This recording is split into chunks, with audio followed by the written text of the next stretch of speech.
Hello hi అండి. నేనైతే పసుపు అయితే ఒక ప్లేట్లోకి తీసుకున్నాను. కొంచెం పచ్చకర్పూరం వేసుకున్నాను. ఎందుకంటే నేను లక్ష్మీదేవి పాదాలు చేయాలనుకుంటాను. నేను వరలక్ష్మీవ్రతంకే చేయాలనుకున్నాను. నేను శంకు చక్రాలు కూడా తెచ్చుకున్నాను. నాకైతే కుదరలేదండి. ఇంక నేనైతే ఈ వారం అయితే చేస్తున్నాను అనమాట. ఇట్లా ఒక పాదం అయితే చేసాను కదా, ఒక ప్లేట్ తీసుకొని దాంట్లో మామూలే అండి వాటర్ వేసి కలిపేసుకోవటమే.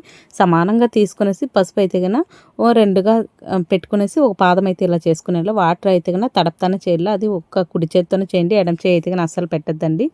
ఇంకా మనం ఇలా పెట్టేసిన తర్వాత ఈజీనండి. మళ్ళీ కొంచెం పసుపు అనేది తీసుకొని పాదాల పైన అయితే ఇట్లా నేను చూపిస్తాను కదా, అలా అయితే రెండు పాదాల మీద పెట్టి పసుపుతోనే మళ్ళీ వాటర్ కొంచెం కొంచెం అద్దుకుంటా చేయాలండి, లేకుంటే నెర్లు అయితే చీలుతుంది. ఇట్లా స్టిక్ పుల్ల అయితే తీసుకొని ఇంకా మనము వేలులాగా పెట్టాలి కదా, అలా అయితే పెట్టండి. ఆ వేళ్ళ మధ్యలో సన్నగా మనం లాగితే స్ట్రైట్గా అనేది వస్తుంది. దాన్ని ఒక ఏలు బొటన వేలు పక్క నుండి వేలుకి అయితే పొడుగు పెట్టండి. నేను ఒక పాదం అయితే రెడీ చేసి చూపించాను.